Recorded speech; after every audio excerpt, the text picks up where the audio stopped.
Semangat pagi jemaat yang diberkati Tuhan. Kembali bersama dalam renungan pagi Jemaat GMI Kanaan Medan Selatan di hari Senin 14 April 2025. Siapkan hati, kita akan mendengarkan firman-Nya. Kita berdoa.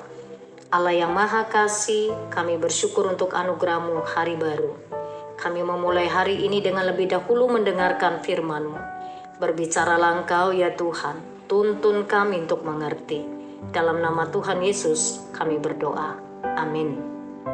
Firman Tuhan untuk kita renungkan bersama dari surat Galatia pasal 1 ayat 6 sampai ayat yang ke-10. Saya membaca di ayat 6 sampai 7. Demikian firman Tuhan. Aku heran bahwa kamu begitu lekas berbalik dari Dia yang dalam anugerah Kristus telah memanggil kamu, dan yang mengikuti suatu Injil lain yang sebenarnya bukan Injil. Hanya ada orang yang mengacaukan kamu dan yang bermaksud untuk memutarbalikkan Injil Kristus. Amin. Injil yang sejati, itulah tema firman Tuhan. Injil yang sejati. Secara keseluruhan, surat Roma ini merupakan surat Paulus yang berisikan arahan penting sebagai pengikut Kristus yang sesungguhnya.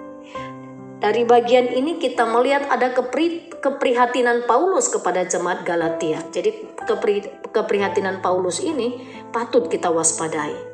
Karena jemaat Tuhan, Injil juga sering dipakai secara subjektif berdasarkan kebutuhan pemberitanya, bukan pada dasar ajaran yang sesungguhnya. Bahkan Injil dipakai untuk doktrin-doktrin sebagai alat untuk keuntungan semata bagi pemberitanya. Oleh sebab itu, sesungguhnya Paulus sebelumnya telah memberikan pengajaran meletakkan pondasi. Makanya dimulai dengan ada keheranan Paulus. Paulus heran melihat jemaat di Galatia dikatakan, kamu begitu lekas berbalik dari Dia, dari Yesus, yang dalam anugerah Kristus telah memanggil kamu sebagai orang percaya. Sekali lagi, keheranan Paulus ini patut juga kita waspadai di zaman sekarang. Jemaat Tuhan, sesuatu yang bagus, sesuatu yang berkualitas, pasti akan ada yang berusaha untuk menirunya. Itulah yang banyak kita temukan di sekitar kita. Demikian juga dengan ajaran Injil. Bahkan sejak zaman Paulus, ajaran-ajaran yang seolah-olah Injil, padahal ternyata bukan. Ini sudah marak dan menyesatkan banyak orang. Di zaman ini pun hal yang sama, kalau kita mau jujur, masih banyak terjadi. Maka kita harus bisa membedakan mana Injil yang sejati, mana yang palsu. Nah, pertanyaannya bagaimana caranya? Jemaat Tuhan, ada saja sebenarnya upaya untuk mengacaukan ajaran atau pondasi yang diberitakan kebenaran firman Tuhan. Sebenarnya di zaman sekarang juga ada barang, kita biasa dengar ada barang KW1, KW2, KW3 dan seterusnya. Maka sesungguhnya semakin tinggi KW-nya, semakin jauh dari kebenarannya. Semakin tinggi KW-nya, semakin jauh dari keoriginalan barang tersebut.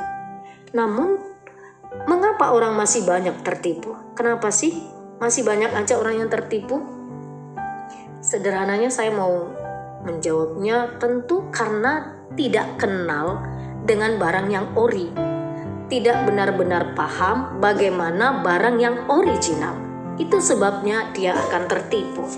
Bahkan di ayat yang ke-8 jemaat Tuhan dikatakan Paulus dengan sangat keras, tetapi sekalipun kami atau seorang malaikat dari surga yang memberitakan kepadamu suatu Injil yang berbeda dengan Injil yang telah kami beritakan kepadamu, terkutuklah dia. Jadi orang yang memberitakan barang yang KW, Injil yang KW, yang sepertinya Injil, Paulus dengan berani mengatakan, terkutuklah dia. Di ayat 10 bahkan dikatakan ajaran yang beredar adalah menyenangkan manusia. Bagian ini merupakan upaya Paulus untuk menegaskan tentang pengajarannya.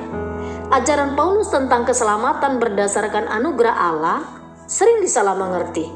Mereka menganggap ajaran ini menawarkan kemudahan, kenyamanan bagi manusia, jadi tidak perlu lagi berbuat baik, hanya beriman belaka. Paulus bahkan pernah difitnah mendorong orang berbuat dosa agar memperoleh anugerah yang lebih besar. Jemaat Tuhan, bisa dibaca itu dalam Roma 3 ayat yang ke-8. Inilah yang dituduhkan kepada Paulus. Jadi Paulus justru menegaskan keselamatan yang sesungguhnya, karena Injil yang palsu ini bekerja dengan sangat halus. Ia akan berusaha memanipulasi iman orang percaya agar lari dari anugerah keselamatan Yesus Kristus. Dalam konteks Paulus, Injil palsu itu adalah perkara sunat dan tidak bersunat sebagai lambang keselamatan. Jadi jemaat Galatia dibuat percaya bahwa tradisi keagamaan adalah sarana keselamatan. Inilah yang diluruskan oleh Paulus. Jadi jemaat yang diberkati Tuhan, semua ajaran yang benar pasti berpusat pada Allah, atau biasa kita dengar dengan teosentris. Pelajaran apa yang dapat kita lihat dari firman Tuhan hari ini? Yang pertama, untuk sesuatu yang palsu tidak perlu kita belajar bagaimana barang palsu. Cukup kita mempelajari barang yang asli. Artinya, untuk tahu Injil yang sesungguhnya, Injil yang sejati, tidak perlu mempelajari yang seolah-olah Injil atau Injil KW. Tetapi Injil yang benar sejati, cukup itu yang kita pelajari untuk mengetahui Injil yang tidak sejati. Mari terus belajar dari firman Tuhan. Kita rajin membaca firman Tuhan. Jika ada hal yang kita tidak paham, boleh kita diskusi, kita sharingkan kepada hamba Tuhan, kepada gembala sidang, kepada para pendeta, di mana saudara bisa membagikannya. Yang kedua, hati-hati dengan Injil yang palsu. Keresahan Paulus, kegelisahan Paulus, kekecewaan Paulus patut kita waspadai. Jangan-jangan di sekitar kita pun sedang ada mengajarkan Injil yang palsu. Jemaat terkasih, Injil yang palsu mengajarkan hanya untuk menyenangkan telinga pendengar. Biasanya dia akan takut menegur dosa, takut menyatakan kebenaran, takut ditinggal oleh jemaat atau oleh pendengar. Injil yang palsu sering sekali diberitakan hanya untuk menyenangkan telinga pendengar. Mari bersama kita mengintrospeksi diri. Apakah kita sebagai pengajar Injil atau sebagai pendengar Injil? Mari bersama-sama mengintrospeksi diri kita. Belajarlah, tekunilah Injil yang sejati agar kita bertumbuh di dalamnya. Amin. Kita berdoa. Bapa Surgawi, terima kasih firman-Mu sudah kami dengarkan.